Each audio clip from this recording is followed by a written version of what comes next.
Bonjour tout le monde. Je suis enchantée de pouvoir vous partager le 50 quelques années d'expérience que j'ai au niveau de l'enseignement. Là, vous allez me dire, charrie pas, Mado, t'as à peu près ça, 50 quelques années.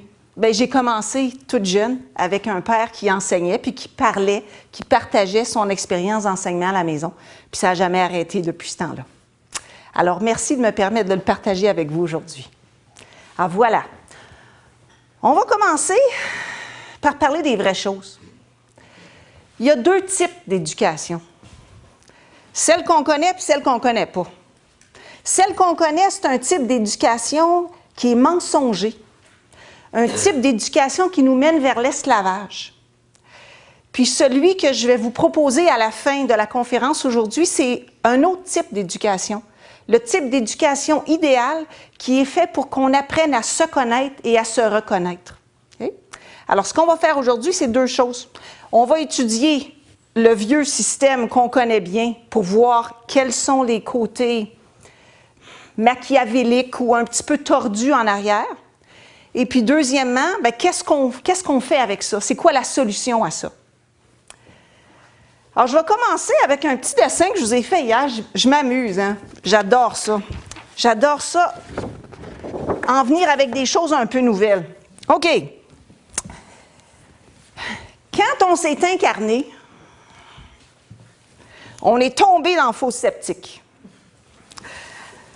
Pourquoi est-ce que je dis ça? Bien, vous savez, ou vous vous doutez que l'âme humaine, il y a une partie de moi, que j'appelle l'âme, qui est immortelle, divine, toute puissante. Okay? La plupart des religions, des spiritualités à travers les milliers d'années ont parlé de cette partie-là.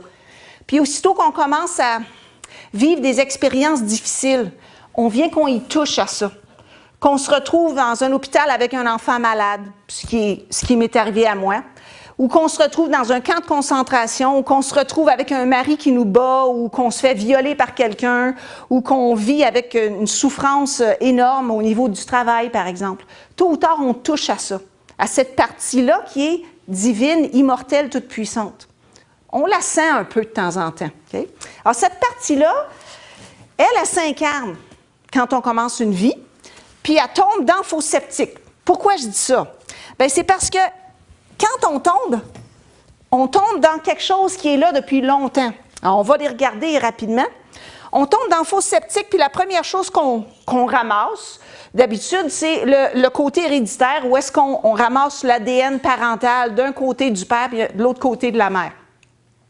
Par contre, on ne nous a pas dit, puis je n'ai pas appris ça à l'université, j'ai étudié en biologie à l'université. On ne m'avait pas appris qu'il y a aussi de l'atavisme. Qu'est-ce que c'est ça? C'est tous les programmes qui me sont collés après, qui sont cachés dans mon ADN, mais que je ne vois pas. Okay? Ce n'est pas quelque chose où vous n'irez pas prendre un microscope électronique puis voir, puis dans la molécule d'ADN, voir de l'atavisme qui vient des plantes ou des roches ou des animaux. Mais il existe quand même. Ce qui fait que j'ai tous les programmes depuis le début, pas rien de l'humanité, mais tous les programmes depuis le début de la création. J'ai donc en moi une partie inerte, qui est la partie minérale qui me dit « Oh, m'a resté écrasé en avant de la TV, à rien faire. Ah, sur le bord de la plage, à me faire dorer au soleil. Okay? » Quand je fais ça, puis je veux toujours revenir à rien faire, c'est mon côté roche qui est là. Si je veux végéter en avant de la télévision, bien, le mot le dit, je végète en avant de la télévision parce que j'ai ce programme de plante-là, le programme végétal. J'ai tout le côté animal. Si je vois une belle poupée passer avec deux beaux gros melons puis que je m'allume tout de suite, bien, c'est mon côté animal qui s'allume. Okay? Alors, j'ai tout ça que je traîne avec moi en plus de l'hérédité de mes parents. J'ai quoi pour ça? Bien là, ma famille commence à me montrer des choses. Ils vont me dire, « Bien, Mado, si tu vas dehors, il faut que tu mettes ta tuque parce que quand il fait froid, tu peux pogner une grippe. Okay? » On associe donc la maladie avec des choses extérieures. Ça, c'est un des exemples de programmes physiques que j'apprends quand je suis jeune, puis qui sont rentrés d'une façon systématique à travers le système scolaire. Il y a aussi tout le côté vital qui m'est montré. Par exemple, d'aimer, de s'aimer. « Oh oui, mon minou, je t'aime tellement. » Okay? Puis je vois des petits films de Cendrillon, puis des petits films de Blanche-Neige depuis que je suis jeune. Alors on m'apprend des programmes au niveau vital, au niveau émotionnel. Puis j'ai aussi toutes sortes de programmes au niveau mental qui me sont montrés. Puis ça, c'est vraiment la spécialité de l'école.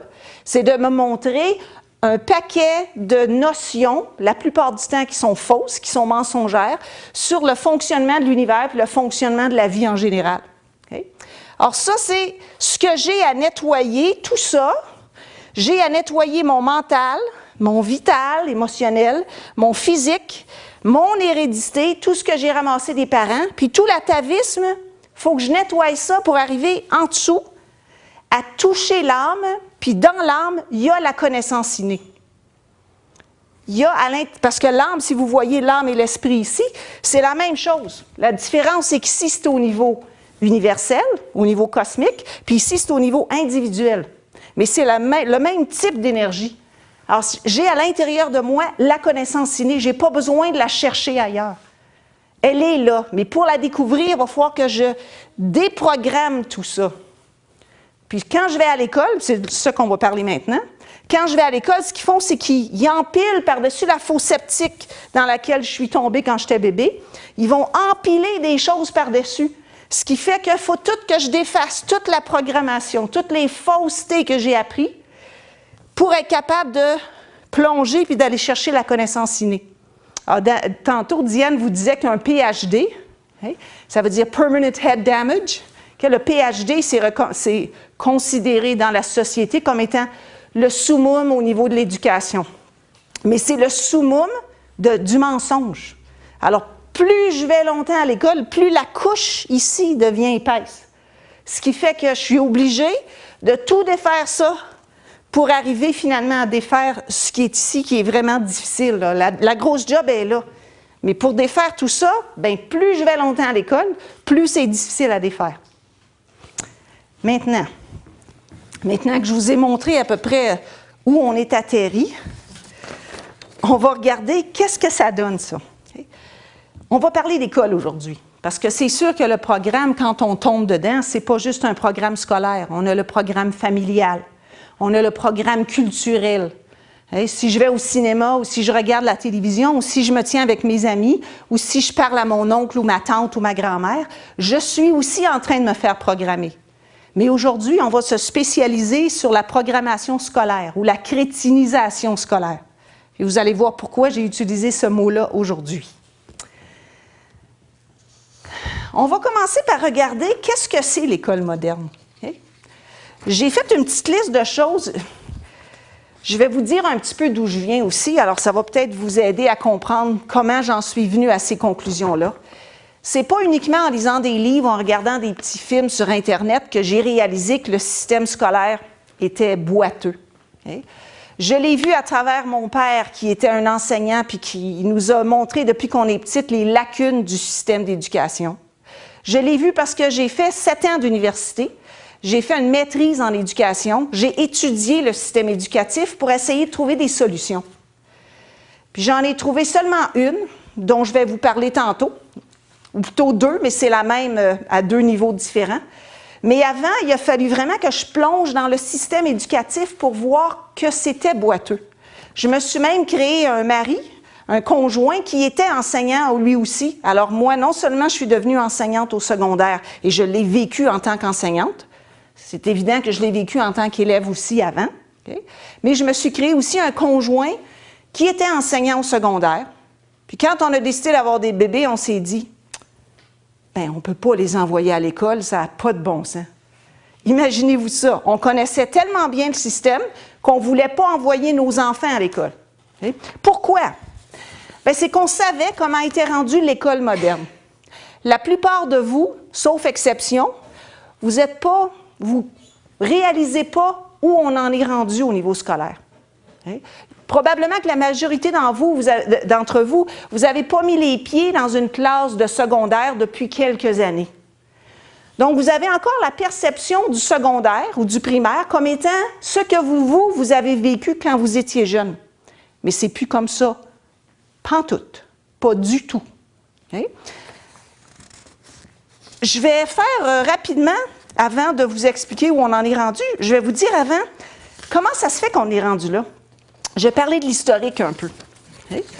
Ce qui est arrivé, c'est qu'au 17e siècle, là, vous allez me dire, ben non, 17e siècle. Oui, au 17e siècle, okay? Ça a commencé là.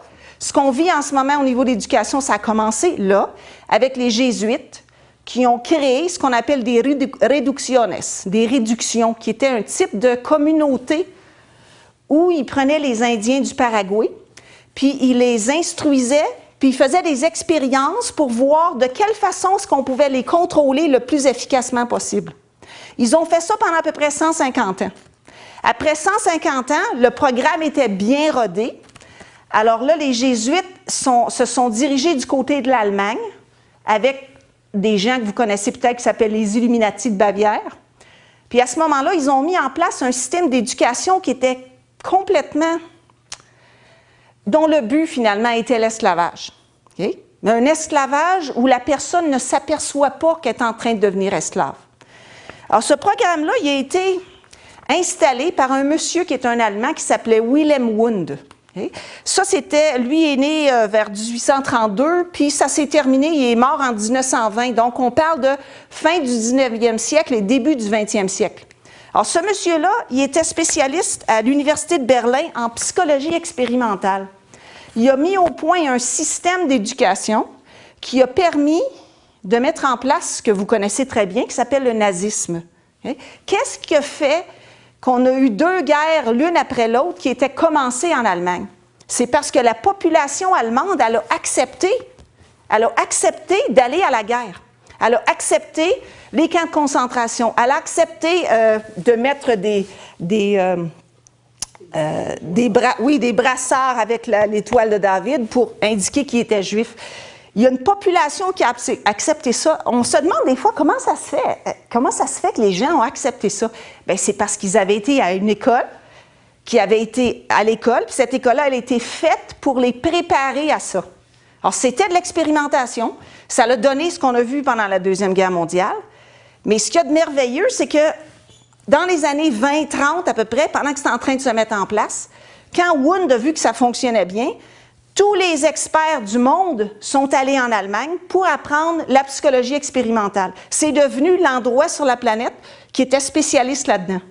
Puis vous avez eu ensuite des messieurs, dont j'ai le nom ici, Daniel Gilman, qui est... OK, ça va être cute. Les 3 messieurs qui ont bien installé le système ensuite à partir de l'Allemagne jusqu'aux États-Unis, c'était 3 personnes qui étaient membres des Skull and Bones, que vous connaissez, c'est une société secrète que vous connaissez. Ils sont devenus ensuite présidents de l'Université de Californie, président de l'Université Hopkins, puis président de l'Institut Carnegie. Okay? Ça, c'est M. Gilman. M. Dixon, il était aussi Skull and Bones. Il est devenu président de l'Université Cornell. Et puis, il y avait un autre monsieur dont j'ai le nom ici, Timothy Dwight. Il était un Skull and Bones aussi. Il est devenu président de l'Université Yale. À partir de ces universités-là, ça a fait ça. Voump! Puis, à partir des États-Unis ensuite, les expériences qu'ils ont fait au niveau des États-Unis, ça s'est répandu partout au monde. Si vous regardez ce qu'on a vécu ici au Québec, les polyvalentes, ils ont commencé pendant que j'étais jeune. Quand j'ai commencé au secondaire, ça commençait les polyvalentes. Mon père, il voyait ça arriver, puis comme il était enseignant, il connaissait le système pas mal, il s'est dit, moi, je ne veux pas que mes enfants aillent là. On est déménagé à Ottawa pour qu'on aille... Mon père, il disait, je ne veux pas qu'ils aillent à la polyvalente. Je veux qu'ils aillent dans des écoles qui soient mieux organisées que ça. Hein? Alors déjà, il avait compris que les polyvalentes étaient faites pour crétiniser les jeunes. Je me souviens quand on est déménagé en Ontario, moi je suis allée dans une petite école privée de sœurs, une petite école de sœurs Grises Lacroix.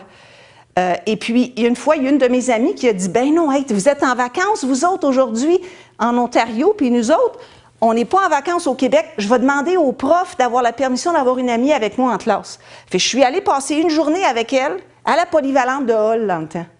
C'était l'enfer. C'était chaotique comparativement à moi, ce que je vivais dans ma petite école de 200 élèves, avec les sœurs qui nous dressaient, puis avec la grammaire, puis avec tout ça. C'était bordélique. J'ai dit, comment vous faites pour apprendre?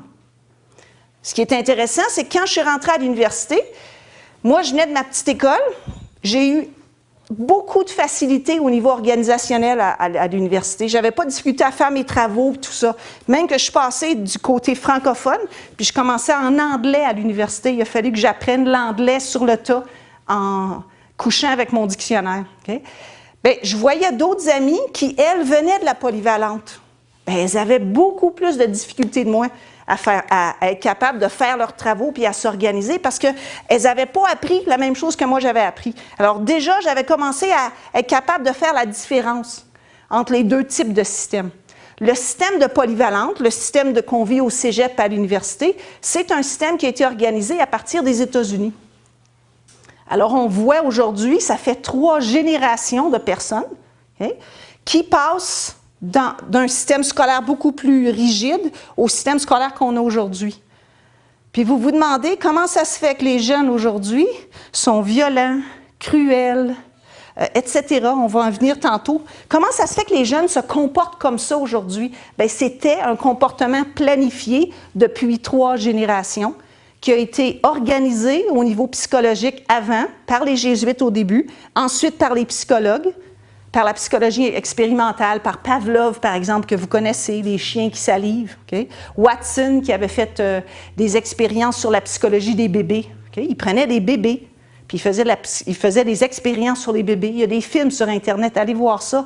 Ça vaut la peine de voir la façon qui a été utilisée par les psychologues pour comprendre le comportement humain, qui fait qu'aujourd'hui, on a la société qu'on a aujourd'hui. C'est une société qui est planifiée comme ça. OK. Une fois que... Ah oui, il y en a un, monsieur, que vous connaissez aussi. Un des gars qui est allé étudier en Allemagne, que vous connaissez si vous connaissez un peu le domaine de l'éducation, c'est John Dewey. John Dewey est considéré comme étant, c'est un Américain, un psychologue américain, un éducateur. Il est considéré comme le père de l'éducation nouvelle.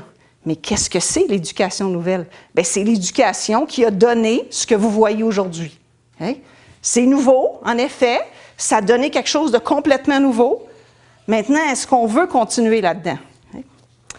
Alors, qu'est-ce qui arrive? Bien, il est arrivé après que John Dewey a mis l'éducation nouvelle en place, puis que Wundt et puis tous ses collaborateurs ont installé le nouveau type d'éducation sur la planète, bien, ils ont fondé l'UNESCO. L'UNESCO, c'est United Nations Educational, Scientific and Cultural. Donc, c'est éducation, science et culture. Ça se tient ensemble. Okay? Alors, si on regarde les médias, la télévision aujourd'hui, c'est culturel, ça rentre là-dedans. L'UNESCO chapeaute tout ça. Mais il fallait avant, au niveau organisationnel, qu'on mette en place un système. Une fois qu'il était bien mis en place, l'UNESCO, elle le répandait partout sur la planète. Okay? Maintenant, qu'est-ce que ça a donné? Bien, ça a donné l'école qu'on a aujourd'hui. Je vous l'ai résumé dans quelques points. C'est quoi une école moderne?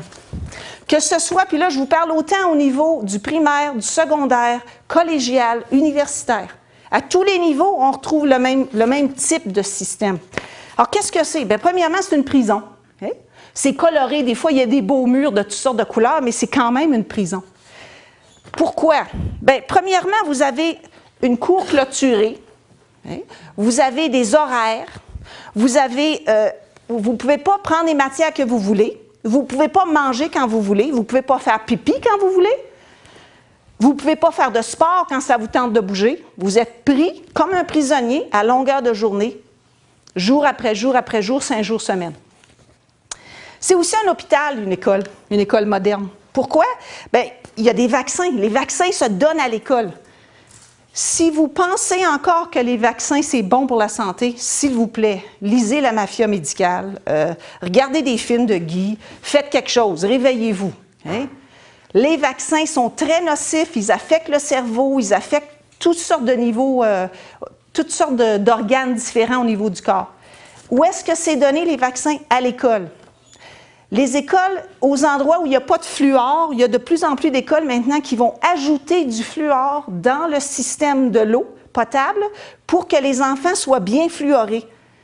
Vos dentistes vont vous dire que c'est parce que c'est bon pour la santé et c'est bon pour la protection de l'émail. C'est faux. Faites des recherches là-dessus aussi. Ça fait au moins 25 ans qu'il y a de l'information qui existe sur le fluorure. J'ai jamais donné de fluorure à mes enfants parce que je savais, il y a 25 ans, que c'était nocif pour la santé, puis très nocif pour le cerveau. Demandez-vous pas pourquoi les nazis donnaient du fluor dans l'eau des camps de concentration pendant la Deuxième Guerre mondiale. Tout ce que les Allemands ont fait dans les camps de concentration, demandez-vous pas de questions, faites le contraire. Okay? Donc, s'ils mettaient du fluor dans l'eau, puis ils mettaient du fluor dans les aliments, bien, prenez-en pas. Ça veut dire pas d'eau fluorée, ça veut dire pas de dentifrice fluoré, etc. Mais à l'école, qu'est-ce qu'ils font? Ils font mieux que ça. À l'école, ils vont vous donner des formations pour vous montrer comment bien vous brosser les dents, puis ils vont vous donner une pâte spéciale avec beaucoup de fluorure. Je me souviens, je l'ai faite à l'école, où ils donnent beaucoup de fluorure. C'est des traitements spéciaux, eau en fluorure, ou en fluor plutôt, pour s'assurer que vous en avez assez. Mais le fluor, ça affecte le cerveau, c'est une neurotoxine. Ça veut dire que ça tue les cellules du cerveau. Pourquoi est-ce que le gouvernement voudrait imposer quelque chose qui tue les cellules du cerveau dans l'école? Est-ce que ça serait pour crétiniser les jeunes, peut-être? Oui, peut-être. Qu'est-ce qu'il y a à part ça au niveau de l'hôpital? Bien, il y a aussi des examens pour la vue. Il y a des tests psychiatriques qui sont faits à l'école. Ils passent aux jeunes des questionnaires de comportement. Ils vont demander à vos jeunes au primaire. Ils ont même commencé à la maternelle à faire des petits tests sur ordinateur. C'est cute. Il arrive sur l'ordinateur, il y a des petits bonhommes. Hein?